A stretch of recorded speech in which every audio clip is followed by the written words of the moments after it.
Good morning everyone. Class 10 की math subject की class में आपका स्वागत है। हम पिछली क्लास में प्रश्नावली 2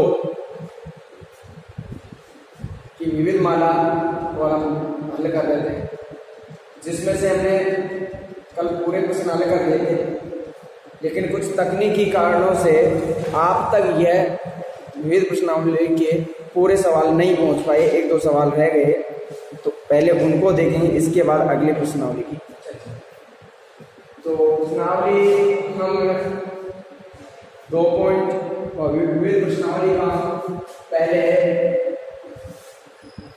18 सवाल का हल कर देते हैं, उसको पूरा करें। विविध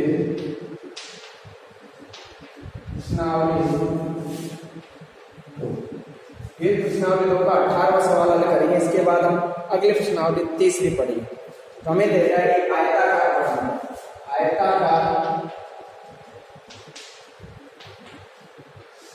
बरामदे की लंबाई यह मेरे 18 मीटर और 72 सेंटीमीटर। पहले इनको हम एक ही मान में बदलेंगे सेंटीमीटर में, 18 मीटर को सेंटीमीटर में बदलेंगे, 100 से गुणा करेंगे 1800 और 1800 फिर 72 जोड़ेंगे 1872 से। इसके बाद हम इसकी चौड़ाई लिखेंगे। आयताकार बरामदे की चौड़ाई, आयताकार बरामदे की चौड़ाई 13 मीटर 20 सेंटीमीटर। इसको भी हम सेंटीमीटर बदलेंगे, 13 मीटर है, मीटर को सेंटीमीटर बदलेंगे, 100 से गुणा करेंगे 1300 ये और 20 ये, तो ये 1320 सेंटीमीटर। अब इस आयताकार बरामदे में कि जो फर्श है उसमें हमें आयताकार टाइलें लगानी, हमें जो फर्श है उसमें वर्गाकार टाइलें लगानी है। और हमसे ये पूछा गया है कि न्यूनतम या इस प्रकार की टाइलों की न्यूनतम संख्या याद करें, तो हम वर्गाकार कितनी कम से कम कितनी टाइल लगा सकते हैं। इसके लिए हमें टाइलों की संख्या याद करनी है। तो हम देखेंगे, हमें पूछा न्यूनतम के लिए मैंने आपको क्या बताया था, एलसीएम याद करना बताया था, लेकिन हमें न्यूनतम टाइलों की संख्या चाहिए, माप थोड़ी चाहिए, हमें टाइलों की संख्या चाहिए। अब टाइलों की संख्या या टाइलों की आवश्यकता हमें कम से कम पड़े, इसलिए टाइल हमें बड़ी से बड़ी लगानी पड़ेगी। और बड़ी से बड़ी चीज के लिए हम क्या निकालते हैं, एस। तो हम निकालेंगे 1872 और 1320 का एस। इस प्रकार का ऐसे ज्ञात करने पर हमें जो वर्गाकार टाइल आएगी उसकी अधिकतम माप आ जाएगी।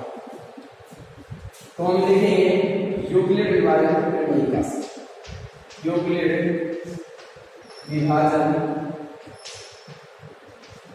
प्रमेय का। यूक्लिड विभाजन प्रमेय का क्या है,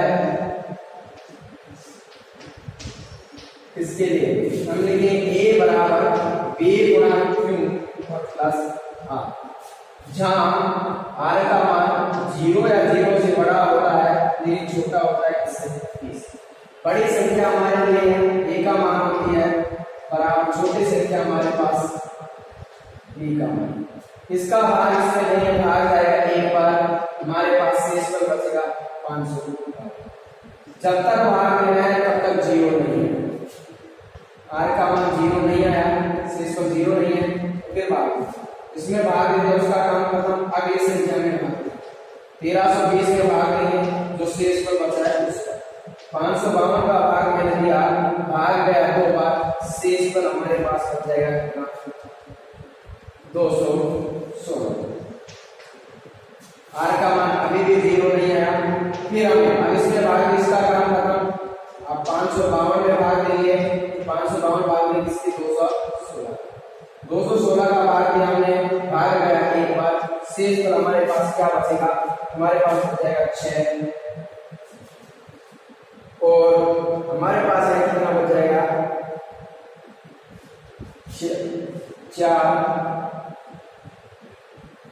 12 में से 6 गए 6, 4 में से 1 गया तो 3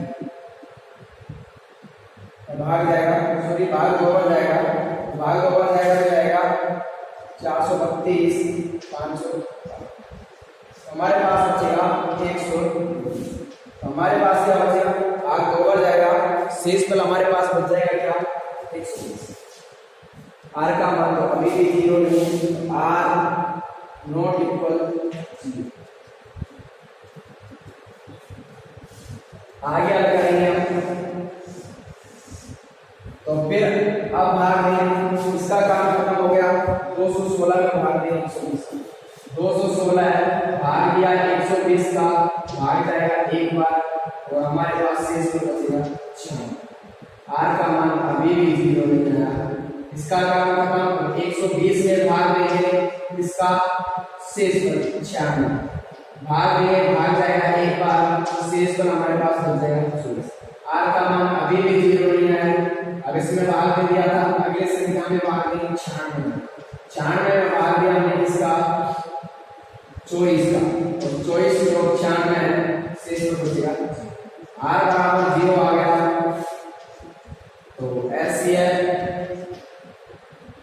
एचसीएफ आया हमारे पास कितना 24। मैंने बताया जो एचसीएफ आएगा वो वर्गाकार टाइल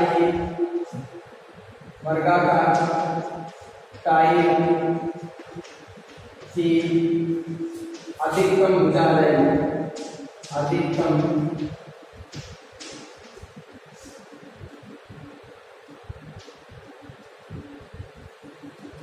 भुजा, अधिकतम भुजा की लंबाई आगे कितनी 24 सेंटीमीटर।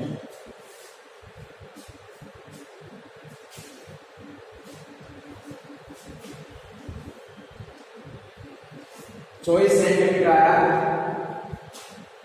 हमें चाहिए न्यूनतम टाइलों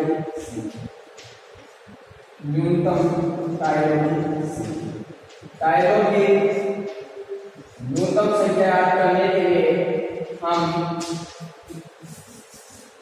बरामदे के क्षेत्रफल में टाइल के क्षेत्रफल का भाग करेंगे, बरामदे का क्षेत्रफल माइनस टाइल का क्षेत्रफल, टाइल का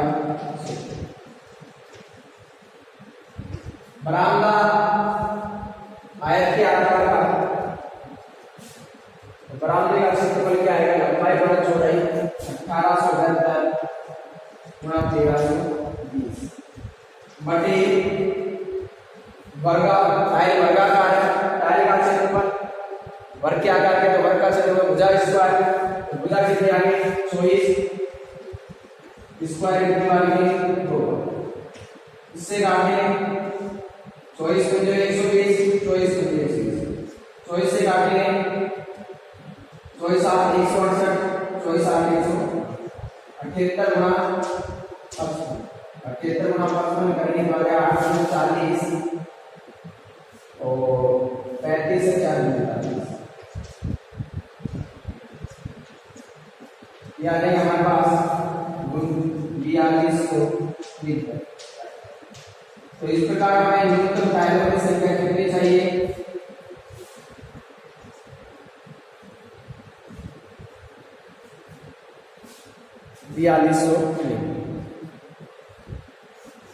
देखिए अगला प्रश्न हमारा, सिद्ध कीजिए कि संख्याएं अपरिमेय संख्याएं सिद्ध हमने 2.3 में कर ली थी, उसी प्रकार के करेंगे, नहीं हो तो कमेंट के माध्यम से पूछ सकते हैं, समझा दिया जाएगा। फिर 20वां प्रश्न, परिमेय संख्याओं के बारे में हमें बताना है, जैसे हमने 2.4 का तीसरा प्रश्न किया था उसी प्रकार के खुद करेंगे, नहीं हो तो कमेंट के माध्यम से आप पूछ सकते हैं, आपको अगले क्लास में समझा दिया जाएगा। और ये प्रश्नावली यही खत्म होती है। अब हम प्रश्नावली शुरू करेंगे। तीसरी प्रश्नावली की अब हम शुरुआत करेंगे। तीसरी प्रश्नावली की शुरुआत करेंगे। और तीसरी प्रश्नावली हमारी आएगी बहुपद। बहुपद के बारे में पहले चर्चा करेंगे, इसके बाद से संबंधित सवालों को पढ़ेंगे, देखेंगे हम। तो हमारे पास सबसे पहले आता है प्रश्नावली 3 में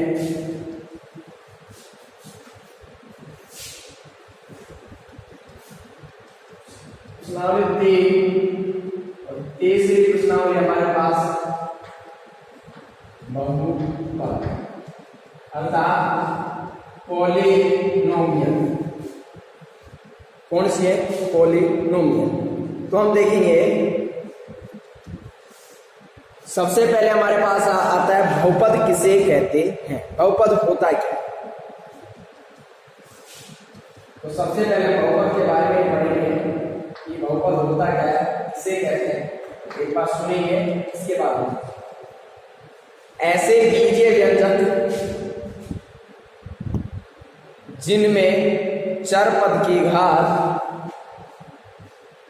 एक पूर्ण संख्या होती है। एक क्या होती है? पूर्ण संख्या होती है। क्या कहलाती है? बहुपद कहलाती है। जैसे x है, x के घात में 0 है, 1 है, 2 है, ये सभी पूर्णांक है। अगर घात में 0, 1, 2, 3, 4 इस प्रकार की पूर्ण संख्याएं आती हैं तो वह बहुपद होता है, अन्यथा वह बहुपद नहीं होता। अगर घात माइनस में हो तो भी नहीं होता है, और बटे में हो तो भी वो बहुपद नहीं होता है। तो हम परिभाषा लिखेंगे, ऐसे बीजीय व्यंजक, ऐसे बीजीय व्यंजक, ऐसे बीजीय व्यंजक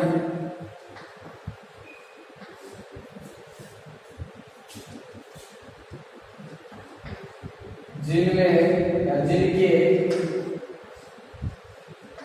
चर पदों की घात, चर पदों की घात एक पूर्ण संख्या होती है, पूर्ण संख्या होती है। बहुपद कहलाते हैं। अगर किसी व्यंजक में चर पद नहीं हो तो उस व्यंजक को हम अचर बहुपद कहते हैं। जैसे केवल 2, इसमें कोई जो चर पद नहीं है, इसलिए इसको हम बोलेंगे अचर बहुपद। 3 है, 5 है, जब संख्याएं दे रखी हो तो उन्हें हम बोलते हैं अचर बहुपद। बाकी बहुपद की परिभाषा मैंने आपको बताई, ऐसे बीजीय व्यंजक जिनके चर पदों की घात एक पूर्ण संख्या होती है, बहुपद कहलाते। एग्जाम्पल के लिए हम देख सकते हैं, जैसे x का स्क्वायर, x स्क्वायर पूर्ण संख्या है, 2x square plus 5x plus 3। यहाँ पे देखिए इसकी भी घात पूर्ण संख्या है, इसकी भी घात पूर्ण संख्या है, तो ये क्या है? बहुपद। इसी प्रकार हम देख सकते हैं y³ plus y square plus 6y plus 1। तो इसमें भी y की घात पूर्ण संख्या है, यहाँ भी y की घात पूर्ण संख्या है, यहाँ भी y की घात पूर्ण संख्या है। तो ये क्या होगा? एक बहुपद कहलाएगा।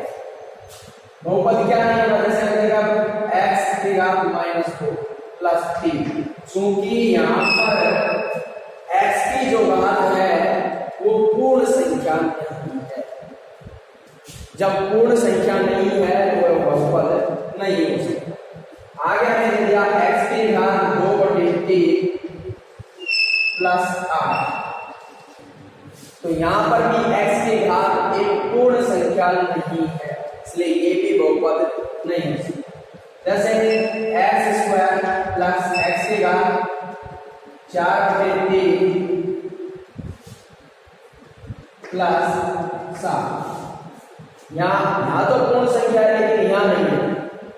यदि एक भी चर पद में घात पूर्ण संख्या नहीं है तो पूरा व्यंजक होता है वो क्या कहलाता है, बहुपद नहीं होता है। तो पूरा ही व्यंजक बहुपद नहीं होता। अब बहुपदों का वर्गीकरण होता है, बहुपदों का वर्गीकरण।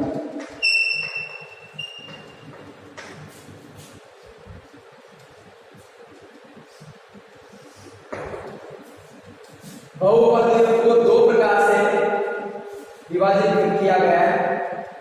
इसका वर्गीकरण दो प्रकार से किया गया है और दो प्रकार से ये है। एक तो पदों के आधार पर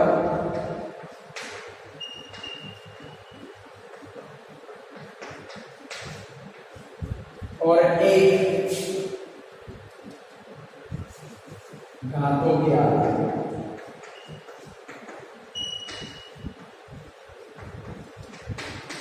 एक तो पदों के आधार पर और एक घातों के आधार पर। पदों के आधार पर तो घातों के आधार पर। पदों के आधार पर मोस्टली तीन प्रकार से पढ़ते हैं, एक पद, द्विपद, त्रिपद और फिर आगे कितने भी हो सकते हैं। हम पढ़ते हैं तीन पद। घातों में भी होता है एक घात, द्विघात, त्रिघात, आगे भी होते हैं लेकिन हम तीन तक ही पढ़ते हैं। मेरे का वर्गीकरण देखिए, जितना अपने काम में आता है वहां तक हम पढ़ेंगे। सबसे पहले पढ़ेंगे पदों के आधार।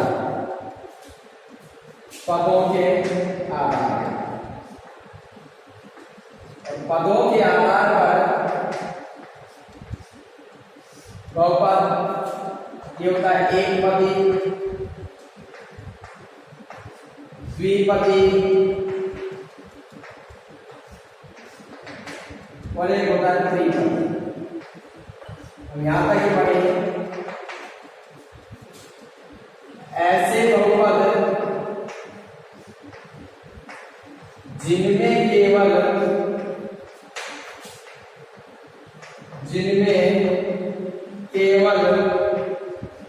एक पद होता है, एक पद होता है, जिनमें केवल एक पद होता है, एक पद ही है। दूसरा, ऐसे बहुपद जिनमें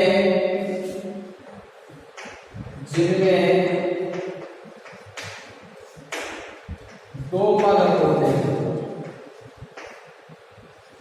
कितने पद होते हैं? दो। तीसरा होता है ऐसे बहुपद जिसमें तीन पद होते हैं।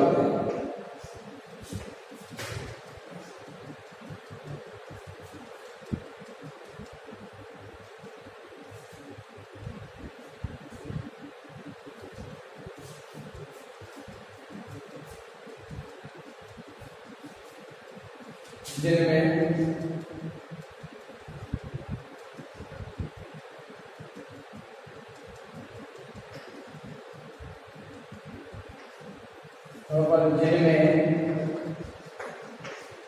तीन पद होते हैं।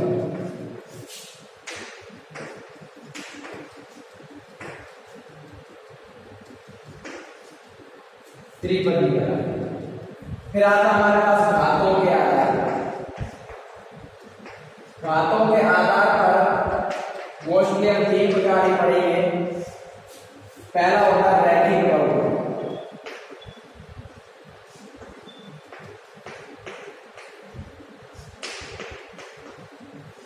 ऐसे बहुपद जिनमें चर पद की अधिकतम घात एक होती है। ऐसे बहुपद जिनमें चार पद की अधिकतम घात, जिनमें चार पद की अधिकतम घात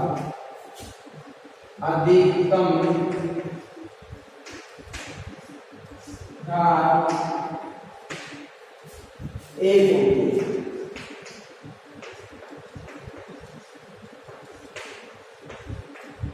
रैखिक बहुपद कहलाते हैं। रैखिक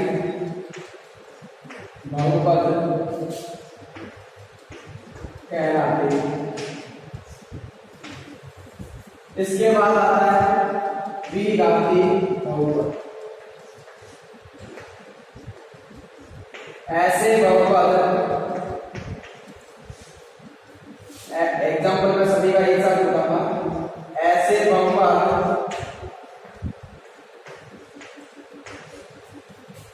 जिनमें चार पद की अधिकतम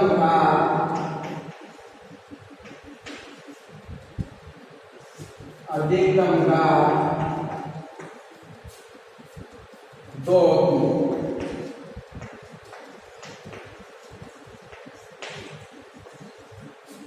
द्विघाती बहुपद कहलाते हैं।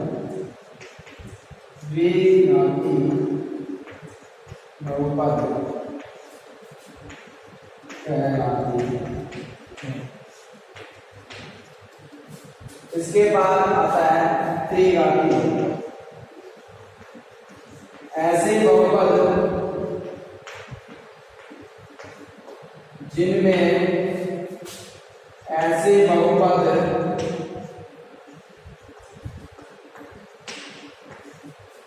जिनमें चार पद की अधिकतम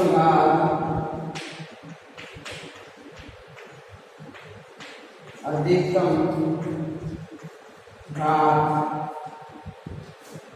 तीन होगी। त्रिघाती बहुपद। देखिए एक पद होगा, एग्जाम्पल के लिए हम लिख सकते हैं x square y cube z. अच्छा ये सभी में सबसे क्या है, एक पद है, तो ये क्या कह रहा है एक। द्विपदी में लिखेंगे तो एग्जाम्पल के लिए आएगा जैसे x square plus 2 y plus 3, इस प्रकार के जो होंगे जिनमें तीन पद होंगे उनके लिए example x square plus 2x plus 3, ऐसे होगा Y cube plus 3y plus 3। ये तो हमारी क्या होगी, एक पद द्विपदी त्रिपदी। घातों के आधार पर रैखिक बहुपद होता है जिसमें चार पद की अधिकतम घात एक होगी। एग्जाम्पल के लिए हम लिखे हैं होगा x प्लस 2, चार पद इसकी अधिकतम घात एक है, y प्लस 7 y माइनस 4। इस प्रकार से हम लिख सकते हैं इनमें चार पद की अधिकतम घात क्या है, एक ही है, इसलिए क्या है एक। फिर आता हमारे पास द्विपदी में क्या होगा, चार पद की अधिकतम घात होगी जैसे x square minus 7x plus 2। सबसे बड़ी घात होगी इसमें, तो ये क्या होगा द्विघाती बहुपद। त्रिघाती बहुपद एग्जाम्पल में लिख रहा हूं होगा x cube plus 7x plus 3। यहाँ भी चार पद की अधिकतम घात क्या है, इसलिए कौन सा बहुपद कहलाएगा, त्रिघाती बहुपद। अब हम बहुपद के बारे में पढ़ेंगे कि बहुपद के बारे में पढ़ने पदों के आधार पर वर्गीकरण कर दिया, घातों के आधार पर वर्गीकरण कर दिया। अब हम इनसे बहुपद के शून्यक, उनके बीच संबंध को देखेंगे। इसके बाद हम सवाल हल करेंगे।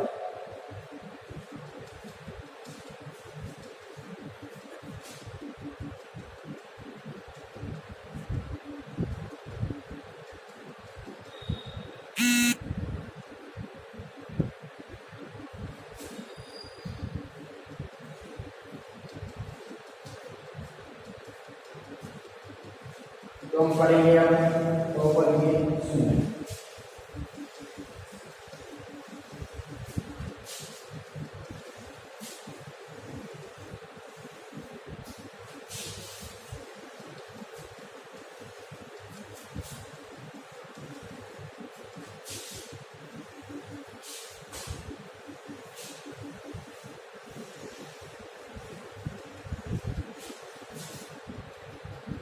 अब हम पढ़ेंगे बहुपद के शून्य। बहुपद के शून्य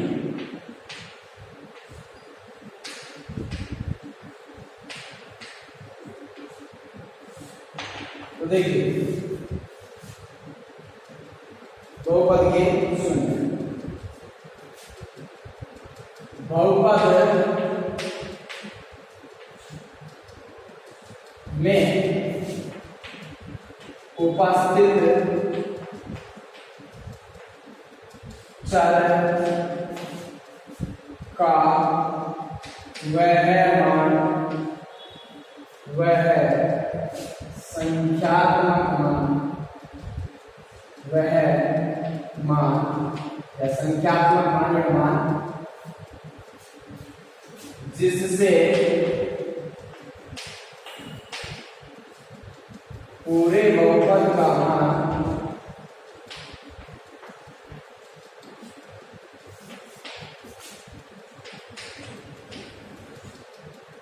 शून्य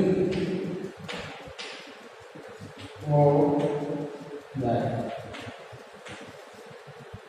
बहुपद में उपस्थित चर पद का वह मान जिससे पूरे बहुपद का मान शून्य हो जाए बहुपद का शून्य कहलाता है। बहुपद का शून्य कहलाता है।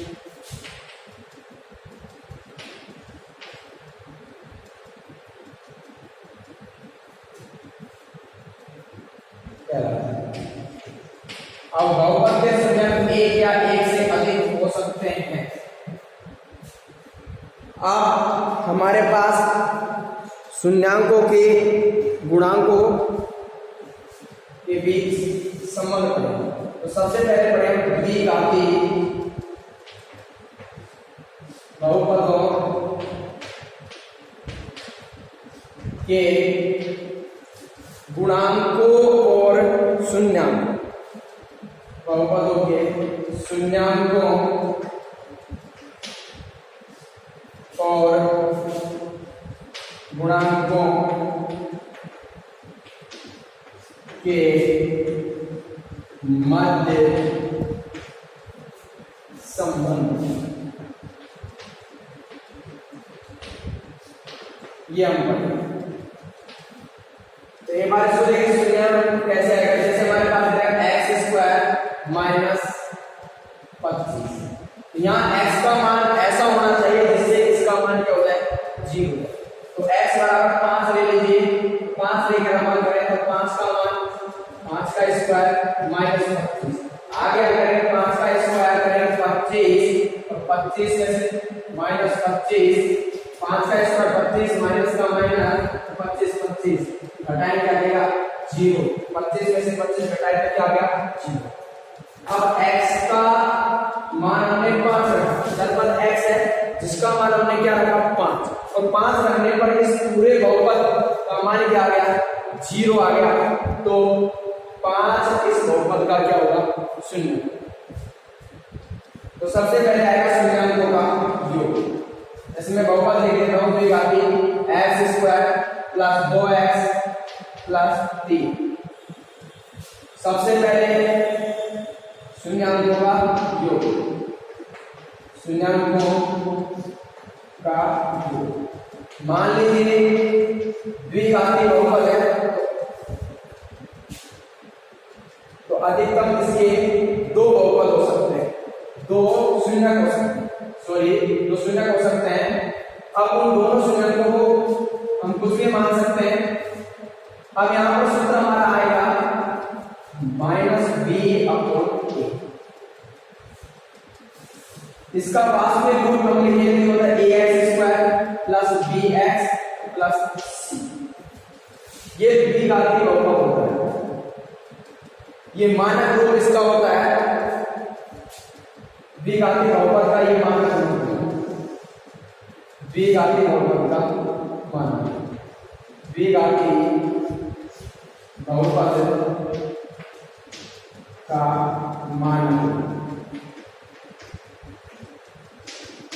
ये द्विघाती बहुपद का मान रूप है तो शून्याङ्कों का योग आता है -b/a। तो इसको लिख सकते हैं माइनस ऐसे जैसे b क्या है x के गुणा में, लिखिए x का गुणा बटे a किसके गुणा में x स्क्वायर के गुणा में, ठीक है x स्क्वायर का गुणा। तो शून्याङ्कों का योग करें तो शून्याङ्कों का योग हम उससे ले सकते हैं, जैसे मैंने लिया अल्फा प्लस अल्फा और बीटा का योग -b/a अर्थात -x का गुणा अपॉन x स्क्वायर का। फिर आता है शून्याङ्कों का गुणन, शून्याङ्कों का गुणन। दोनों शून्याङ्क हमारे पास अल्फा और बीटा, इनको गुणा करेंगे अल्फा गुणा बीटा और इसका होता है c/a। c का मतलब होता है अचर पद और a का मतलब जैसे ऊपर लिखा था a किसके गुणा में x स्क्वायर के गुणा में, ठीक है x स्क्वायर का गुणा। ये गुणांकों और शून्याङ्कों के बीच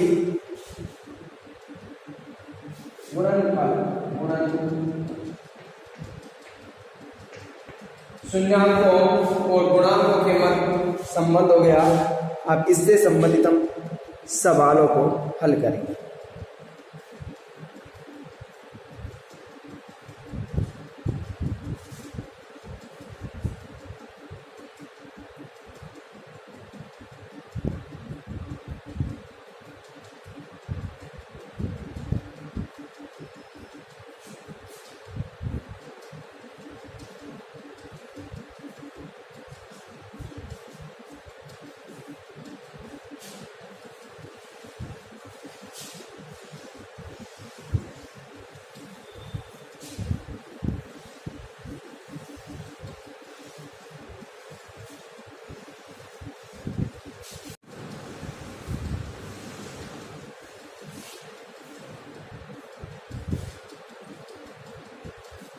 तो हम 3.1 शुरुआत करते हैं पहले सवाल से। ये देखा है द्विघाती बहुपद के शून्याङ्क याद करना है और शून्याङ्कों तथा गुणांकों के बीच संबंध की सत्यता की जांच करनी है। तो हमसे सबसे पहले हमें देखा है 4x² + 8x। शून्याङ्क याद करेंगे, ये हमें बहुपद दे रखा है। जब भी हम शून्याङ्क याद करेंगे तो बराबर शून्य रखेंगे अर्थात 0। भाई शून्याङ्क कब होता है? जब इस पूरे का मान, पूरे बहुपद का मान क्या है? शून्याङ्क याद करना है कब आएगा? तब इस पूरे बहुपद का मान क्या देगा? इसलिए बराबर में 0।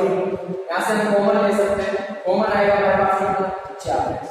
यहाँ बच जाएगा हमारे पास x कॉमन आएगा, 4 का भाग 8 में लेंगे 2 बार बराबर, हमारे पास आया 4x+। देखिए ये 0 हो सकता है, या तो इस पूरे का मान 0 या इस पूरे का मान 0, दोनों में से किसी एक का मान 0 हो तभी 0 आ सकता है। इसलिए 4x का मान भी 0 हो सकता है और x+2 का मान भी 0 हो सकता है। तो इसको भी 0 के बराबर रखेंगे और इसको भी 0 के बराबर रखेंगे। x का मान निकालेंगे, 0 गुणा वाली संख्या बढ़ने में आएगी, x बराबर 0 में 4 का भाग देंगे। इसी प्रकार x 2 को इधर भेजेंगे, इसका माइनस। तो शून्याङ्क क्या है? शून्याङ्क आया हमारे पास 0 और -1। ये हमारे पास शून्याङ्क आ गया। अब हमें सत्यता की जांच करनी है। सत्यता की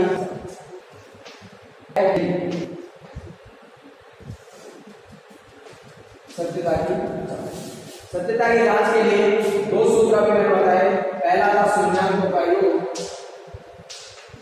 शून्याङ्कों का योग, और शून्याङ्कों का योग ये था माइनस बी अपॉन ए, अर्थात एक्स का गुणांक बटे एक्स स्क्वायर।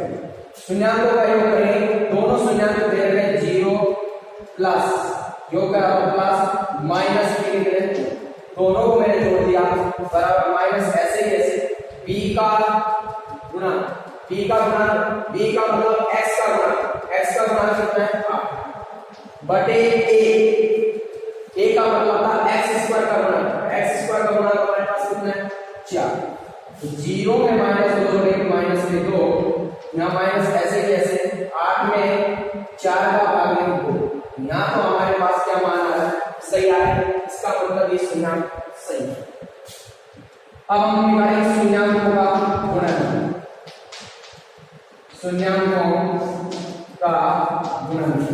शून्यांकों का गुणनफल निकालेंगे। इसके लिए भी सूत्र लिखा है c अपॉन a। गुणनफल करेंगे तो दोनों को गुणा करेंगे, 0 को गुणा करेंगे माइनस c का मतलब मैंने बताया अचर पद, इसमें देखिए अचर पद कोई है नहीं, जब अचर पद है नहीं तो उसका मान होगा 0। a का मतलब x स्क्वायर का गुणा हमारे पास क्या है 4। 0 को माइनस 2 से गुणा करेंगे 0, और 0 में 4 का भाग देंगे 0, यहाँ पर भी क्या आ गया, इसका मतलब जो हमने शून्यांक निकाले बिल्कुल सही। इस प्रकार से हम प्रत्येक सवाल को हल कर सकते हैं। पहले हमें शून्यांक पूछा गया तो शून्यांक याद करें, इसके बाद हम सत्यता की जांच करेंगे।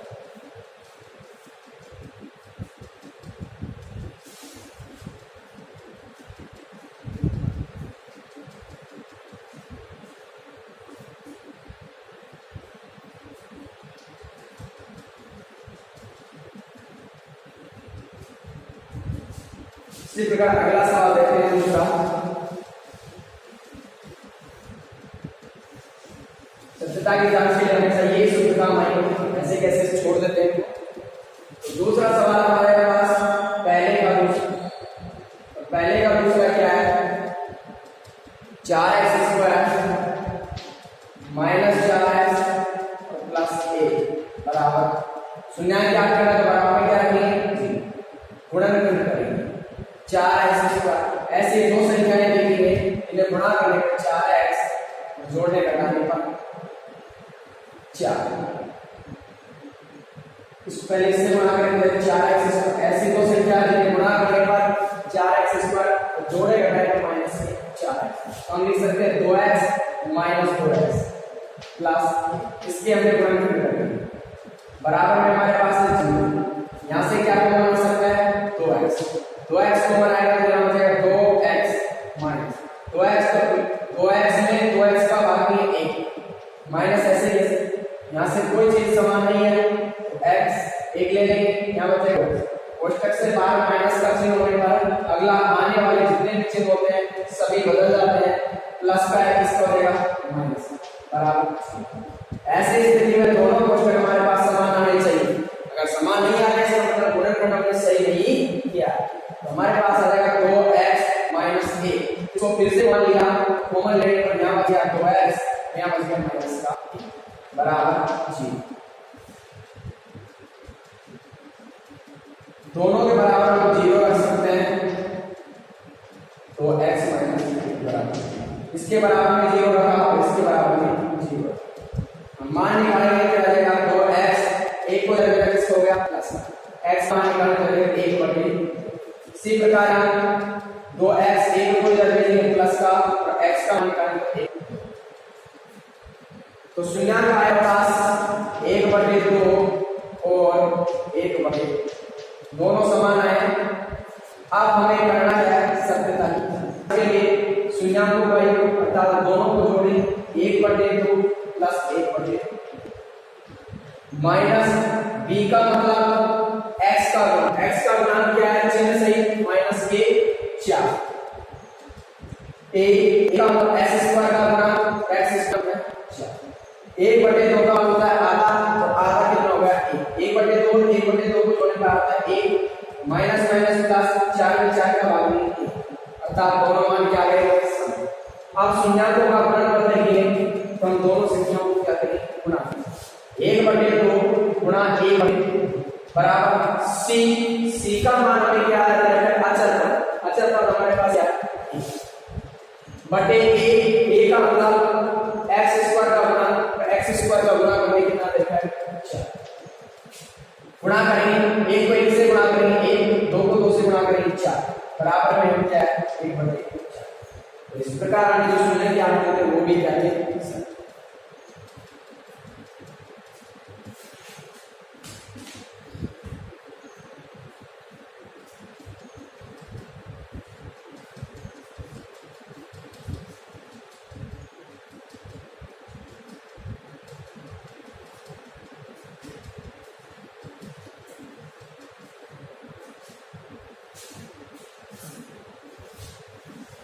अगला सवाल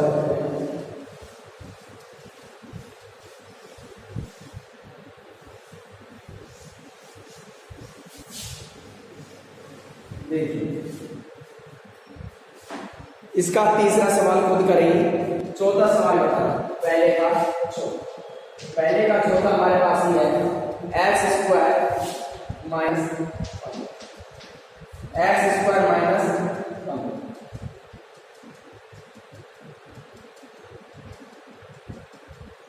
और एक्स स्क्वायर माइनस 15 में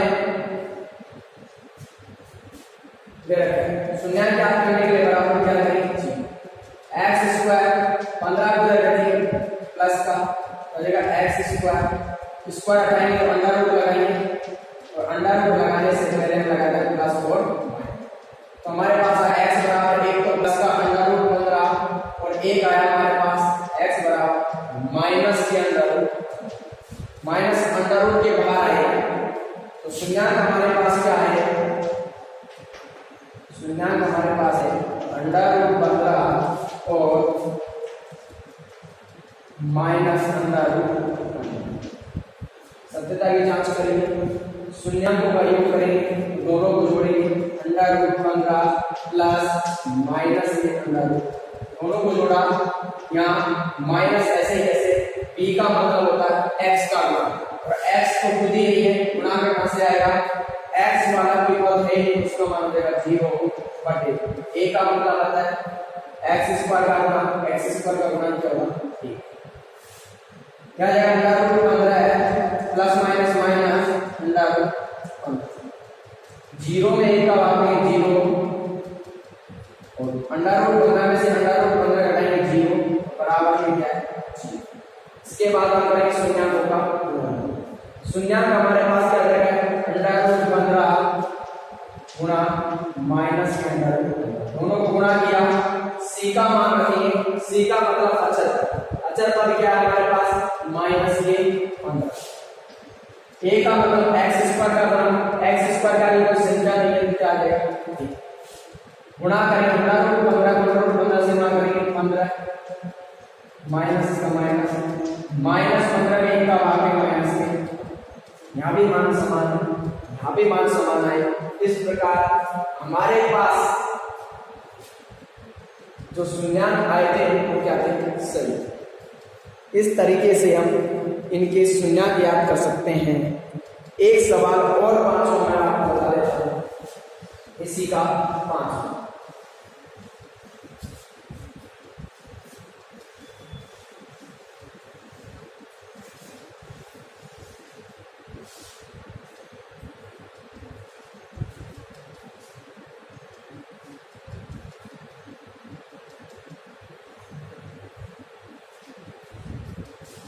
अगला सवाल है हमारे पास एक्स स्क्वायर 5वां पहले का 5 x square minus under root 3 plus 1 उसका बन एक्स प्लस अंडर रूट 3 शून्याङ्क प्राप्त करने के लिए मैंने आपको बताया बराबर में क्या करना पड़ेगा हल करें तो आएगा एक्स स्क्वायर अंदर गुणा करें माइनस के अंदर root 3x plus minus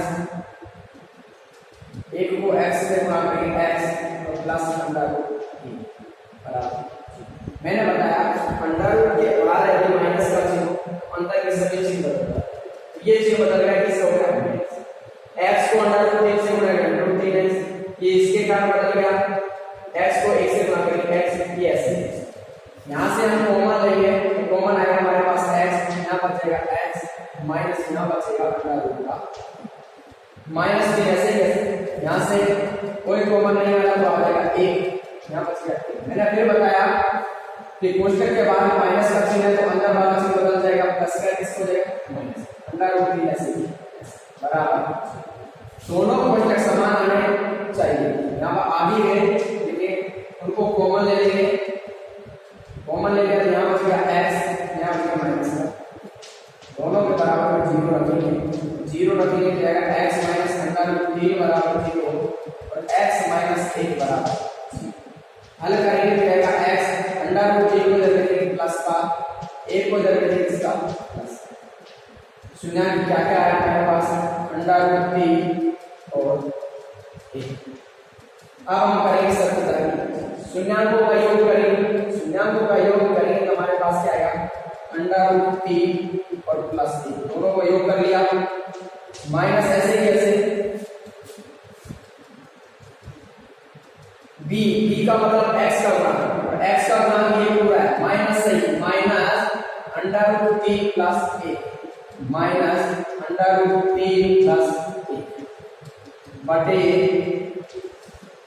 a का गुणा, a मतलब x स्क्वायर का गुणा, x स्क्वायर का कोई संख्या नहीं है निकालना रहेगा under root 3 plus 1 plus minus minus minus क्या हो गया प्लस, क्या बच गया अंडर रूट 3 प्लस।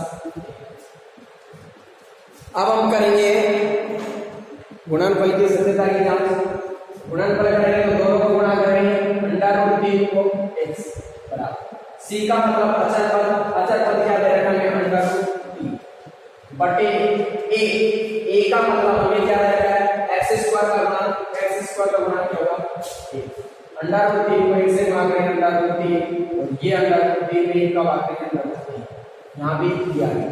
इसी के साथ आज हमने पढ़ा है बहुपद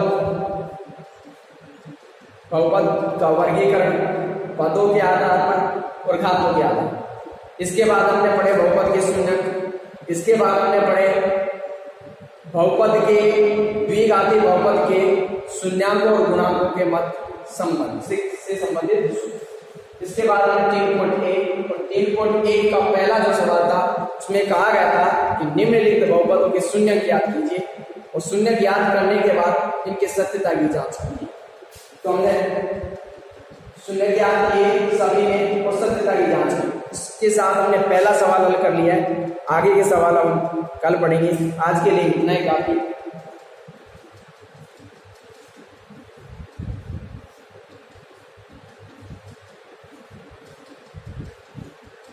मैं आशा करता हूँ आप अच्छी तरह पढ़ भी रहे होंगे, नोट्स भी तैयार कर रहे होंगे और अच्छे से घर रह के पढ़ें, सुरक्षित रहें।